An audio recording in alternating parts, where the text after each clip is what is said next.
HW Media.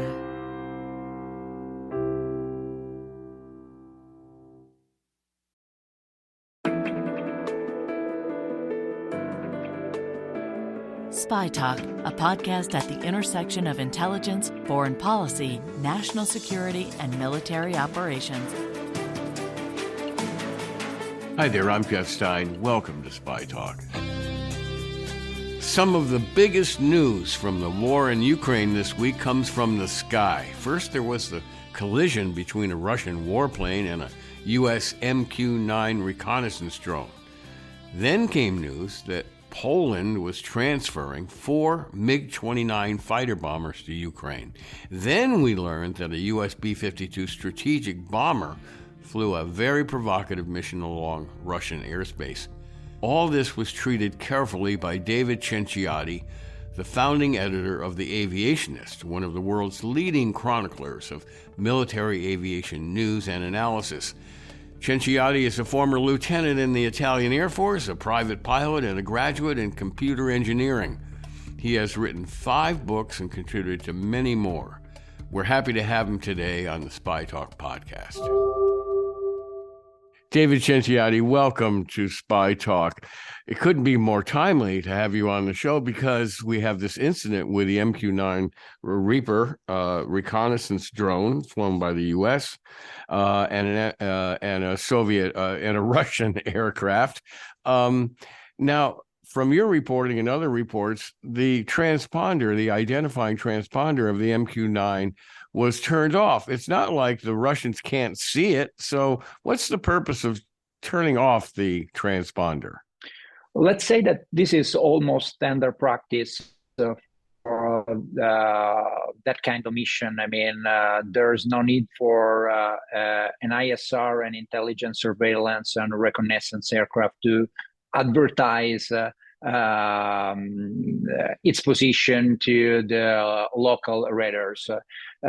Actually, we cannot be completely sure that the transponder was off. I mean, the fact that the aircraft, in this case, the MQ-9, was not tracking live on flyradar24.com or any other flight tracking website or app doesn't mean the transponder was completely turned off.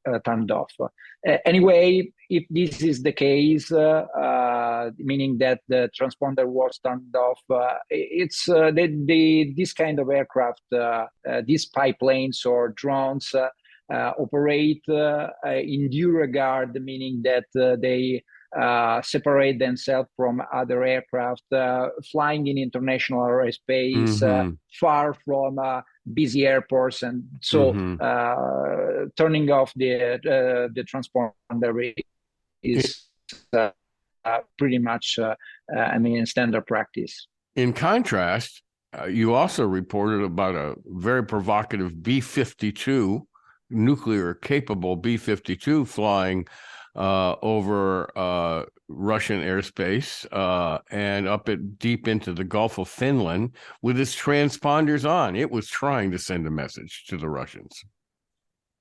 Yes. They didn't fly inside the airspace. The Russian sovereign airspace. Otherwise, that would be a completely different story. It flew through the flight information region. That is to say, the area of responsibility of the Russian, in this case of St. Petersburg area control center. So it was still in international airspace, but you're right. They were flying, in that case, it was a single B-52 flying with the transponder turned on. This means that it was a show force. I mean, they were aware a show of force. Of tracking live on. Yes, a show force. This is not the first time we have seen something like this. It was for certain the first time that a U.S. bomber, flew that close to the Russian airspace and to St. Petersburg, but not the first time that we can track it online using Flight Radar and this kind of websites. So it didn't fly over Kaliningrad. It flew near Kaliningrad airspace. exactly. Skirted the airspace, but it was not within the 12 nautical miles of the the territorial waters of Russia, or in this case, Kaliningrad Oblast. Okay. Now, when we first arranged to talk on the podcast, we wanted to talk about the new SR-72 spy plane. Why do we need another new spy plane, given all the satellites and so on? And what's the advantage of this new? Or tell us about this new souped-up spy plane. Yeah, we cannot be completely sure it's actually a new one, meaning a recent one, because there's rumors about something existing, probably the SR-72 or something like similar.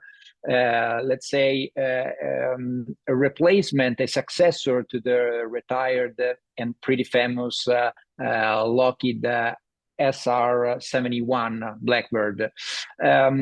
This is the first rumors probably date back to the early 2000s, but in 2013, Lockheed actually announced the fact that they were working on an actual replacement to the Blackbird, called or designated, let's say, SR-72. The need. This is going to be a hypersonic aircraft used both for strike, so it will be able to deliver some kind of ordnance or to carry weapons, and also to perform ISR, to perform a reconnaissance mission. So to sum up, it's hypersonic. It's going to be much faster and presumably be able to fly higher than other aircraft. But the main thing I took away from what you just said is that it's also going to be able to carry weapons. Yes. The let's say what we know about this project is based on just a few details that have been little by little released by Lockheed and then confirmed by the U.S. Air Force. So, the details are not that many, but based on what has been provided so far, this is going to be probably an unmanned aircraft. A what aircraft, please? An unmanned aircraft, meaning that no pilot could sit inside. An unmanned aircraft, no pilot. Yes, okay. No pilot, and also able to perform attack missions, strike missions. And the need for this is that flying at Mach 6, because this is what based on the information that we have as of yet, the aircraft can fly from anywhere more or less in the world and reach a target in around the globe in 1.5 hours. Wow. This means that this kind of asset can be suited to perform those kind of mission critical, time critical missions, meaning that if you have a very small window of opportunity to strike or to photograph a target anywhere around the world, you may need an extremely fast aircraft to reach that spot, to penetrate an enemy airspace and get the result you are trying to achieve. Wow, this is really Dr. Strangelove territory. So, for example, if we detected that the Russians were about to launch an ICBM at the U.S. or Ukraine or so on, we could shoot in an SR-72 to take out that missile before it was even launched. Is that the idea? Yeah, the idea is this one. The example is perfect. Probably the type of reaction may be a different one to an ICBM launch, an imminent launch of a ballistic missile. But the idea is that one, if something, because satellites are extremely capable, but they are also predictable. So they cannot do. If we think about the reconnaissance part of the all the variety of missions that a so-called son of Blackbird can carry out. Strike is one of those, but also reconnaissance mission, and satellites are predictable. Let me ask you about that. Why do we need an SR-72, a souped-up or son of Blackbird, when we're still flying the U-2s?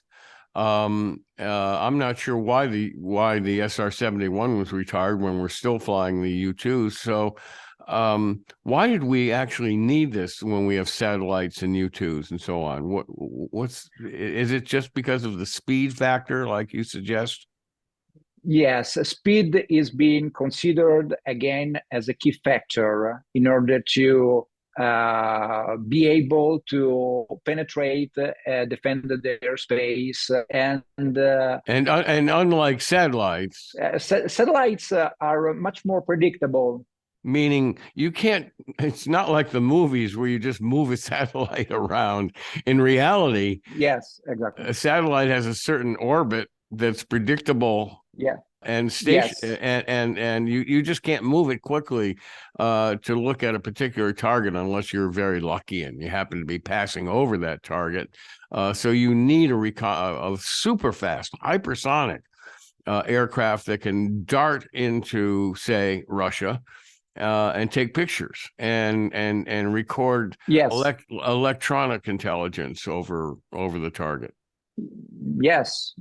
I mean, as you mentioned, the fact that a satellite orbit is known also to the enemy means that they can hide from satellites. But if you have a very small window of opportunity to get the picture or to strike a specific target, a hypersonic aircraft can do the job because it can reach in 1.5 hours any spot all around the world. And this means that you have something that can penetrate an enemy airspace, get the job done, and return without the enemy air defense being able to counter that threat. And this is the reason why now high speed, hypersonic speed in excess of Mach 5 are being considered as a way to achieve some strategic results or also tactical results in the battlefield.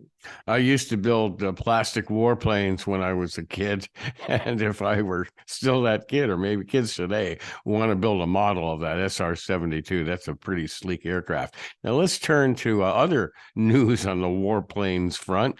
We're just learning that Poland is going to transfer some MiG-29s to Ukraine, 4 of them. Is that going to make a difference? What can the what can those MiG-19s do in Ukraine to change the balance of power? I'm not sure they can change the balance, but for sure they will help the Ukrainian Air Force, and they can make it extremely fast because the Ukrainian already fly the very same aircraft, the MiG-29 Fulcrum. Yes, I should have said MiG-29, not MiG-19. Sorry. Okay. my bad. This means that they are they already know how to fly and fight with a MiG-29, and so there will be their time to market, let's say, using their time to be proficient with the new aircraft is immediate. So it will help them because the MiG-29, along with the Su-27, the flanker, the same type, the Russians have used to intercept and bring down the American, the US MQ-9 in the Black Sea, are the backbone of the Ukrainian Air Force. They carry out many types of missions, from the air defense to the SEAD, meaning the suppression of the enemy air defenses, by integrating also some Western provided weapons like the AGM-88, high-speed anti-radiation missile, so they can attack enemy radars. And this means that obviously with the war going on for more than a year now, they have lost some of their fulcrums. And having 4 more, for sure, it's like a way for them to replenish their stock and to be able to perform the various missions with additional aircraft. So, to sum up, it'll be used to suppress Russian anti-aircraft and perhaps artillery munitions. They can attack using that kind of missile. They can attack the radars. It's used by a surface-to-air missile battery to attack, to pose a threat to the Ukrainian aircraft. So it's an extremely important type of mission that is carried out in order to create a safe airspace for the Allied aircraft, for other Ukrainian aircraft or to operate. So it's something that is used, it has been integrated last year, and the MiG-29, it's also using, for instance, along with this kind of, along with the AGM-88, it's using also the JDAM extended range, meaning a type of smart bomb. Precision, yes, a smart bomb with the range in excess of 45 miles because of a kit, a modification kit that you can use on the bomb. So MiG-29 is being in some way upgraded, let's say. It can integrate Western provided weapons, and having 4 more, for sure, it's better than not having, because there's a war going on, and the more they've been asking for more aircraft, for more jets since the beginning of the war. So can you foresee air-to-air combat, like what we call dogfights between the Russian and Ukrainian jets?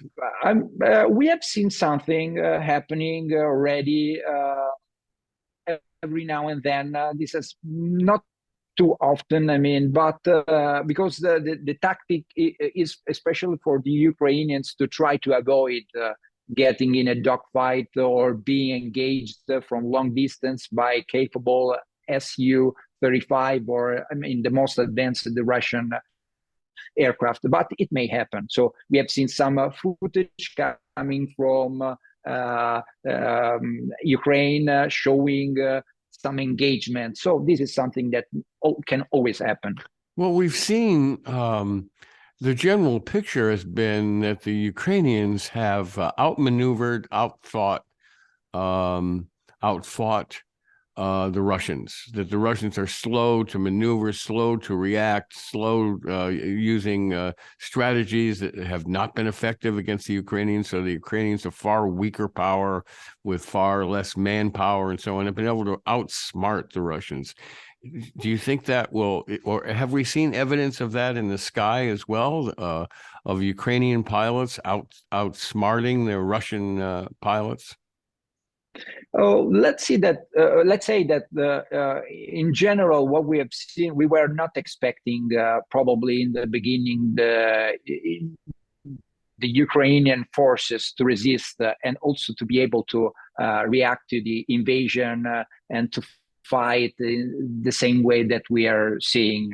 And this it's something that can be safely said also for what deals with the Ukrainian Air Force, with the aviation segment of the war, let's call it this way. So I think that what we have seen is that using alternate airfields, using specific tactics, also leveraging the training and the integration work that has been done in the previous years with NATO and Western air forces has helped a lot the Ukrainian force to survive, and also to do something more, that is to be able to strike back in many cases. Probably many analysts in the beginning were anticipating a fall of Ukraine in a matter of a few days, and we are more than 1 year later, seeing that the balance of power is not reflected in the battlefield, where the Ukrainians are still able to resist. And also to achieve some important wins. Well, we have to take a short break here for our sponsors. Be back in a second.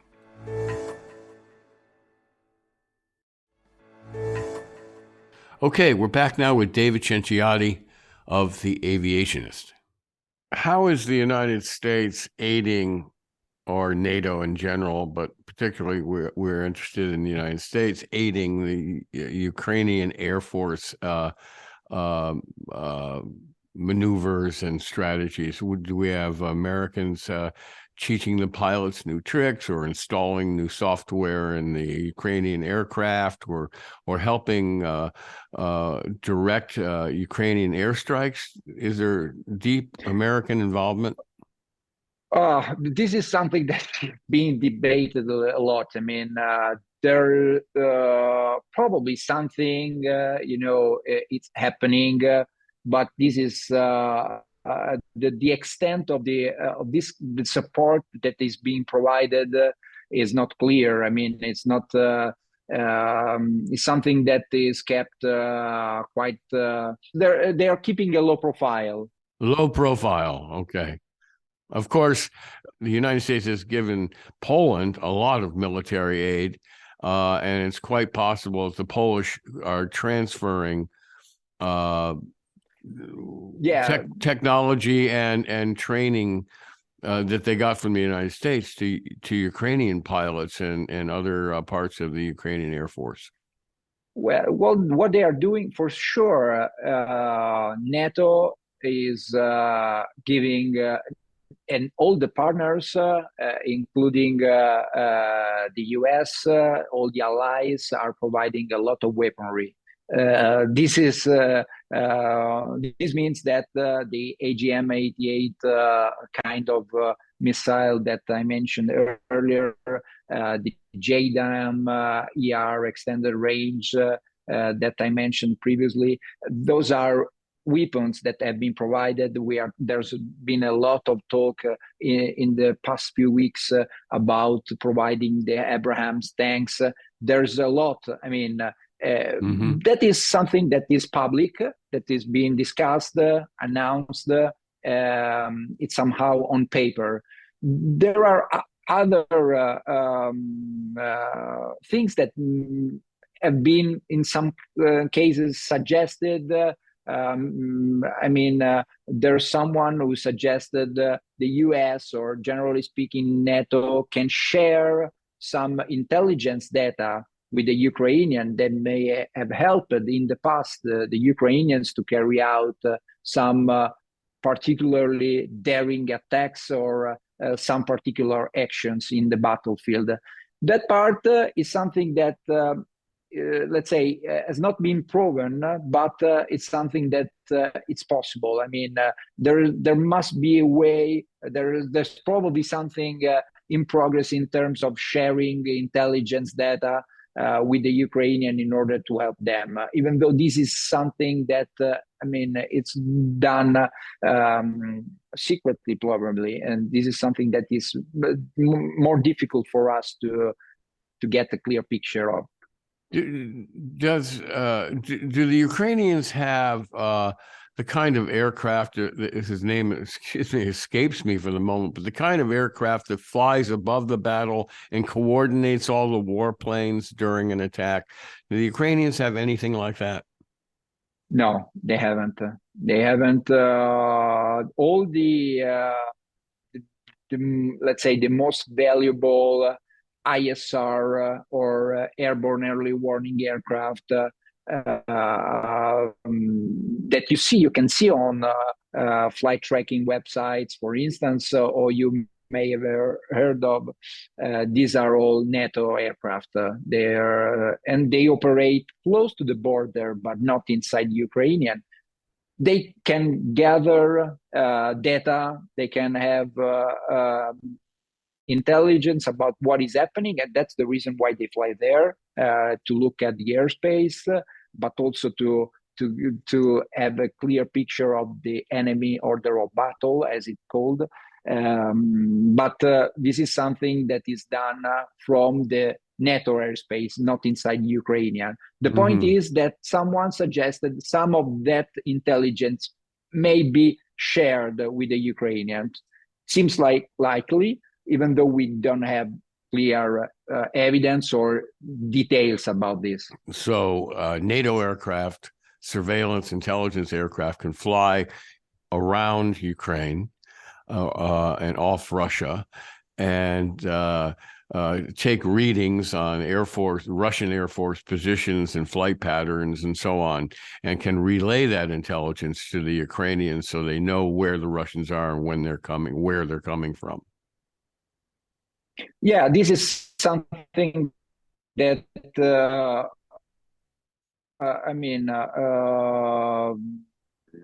something that is possible, even though this has never been officially confirmed, as far as I remember. I mean, this kind of cooperation is probably being in place, is something that has been implemented, let's say, but we have no clear details of what is really happening. So this is something that is difficult for us to confirm. Okay. But seems like likely. And finally, one of the reasons that the United States has been reluctant to supply the Ukrainians with F-16s is that we fear that the Ukrainians might fly over the border into Russia and carry out airstrikes in Russia and embroil NATO in a direct conflict with the Russians. Do you worry that the Ukrainians will use these new MiG-29s to carry out airstrikes in Russia? And what would prevent them from doing that? I mean, the Ukrainians have not been shy about saying they want to take the battle to the Russians. What would stop them from carrying out airstrikes in Russia? Actually, almost nothing. I mean, there have been actions done beyond the borders, right. Counterattacks done with helicopters, with gunship helicopters, for instance. So I think that this is a scenario that we still need to consider, the possibility for an aircraft, a fixed wing aircraft or a rotary wing aircraft like an Mi-24 to go to carry out some kind of action outside the Ukrainian airspace, inside the Russian one, because this is, I think that probably this is not going to lead to a real escalation for the moment, but this kind of threat is existing. And the reason why we have seen anti-aircraft batteries appearing on the rooftops of some Moscow buildings is the reason. It's just because of that, because using drones, using helicopters, obviously helicopters probably will never reach Moscow taking off from Ukraine, but generally speaking, the ability to carry out long-range raids, airstrikes with drones or other kind of aircraft, this is something that is part of the conflict now. So this is something that we need to consider. So I'm not sure this can lead at the moment to an escalation. That, and what I've seen, generally speaking, is that the US have done all what is possible in order to prevent any kind of escalation. They have been quite clear in terms of, for instance, not enforcing a no-flight zone so that no NATO aircraft or no US aircraft is flying inside the Ukrainian and possibly clashes with the Russian one directly, even though we have seen that an actual clash has involved an MQ-9 and Su-27 off Crimea in international airspace. But this is what I have observed so far, the attempt to prevent in any way any kind of escalation. So they are keeping the relationship there. They are still contacting themselves so that nothing can lead to a real escalation of the war beyond what we are already seeing now, because there's war in Europe, and this is something that has been going on for 1 year now. And yet we are one step closer to an open conflict with the Russians and NATO, kind of thing that keeps you up late at night, makes you twist and turn in your bed. Yeah. Well, David, thank you so much for coming on the SpyTalk podcast. We really, really appreciate your expertise. You're the top gun, you might say, in aviation journalism, and we're happy to have you. Thank you. It was my pleasure. Thank you for having you in your podcast. That's it for SpyTalk this week. Hope you've enjoyed it, and we love hearing from you. So don't hesitate to leave a comment wherever you're hearing this. Also, if you haven't already done it, wander over to the SpyTalk newsletter on the Substack platform for more coverage of this and other intelligence-related issues. Just Google SpyTalk and my name, and it'll pop up there. Until next time, I'm Jeff Stein. Thanks for listening. For more original reporting and insights like this, subscribe to SpyTalk.co on Substack and follow us on Twitter at @talk_spy. If you enjoyed our podcast, subscribe and leave a review on Apple Podcasts, Spotify, or wherever you get your podcasts.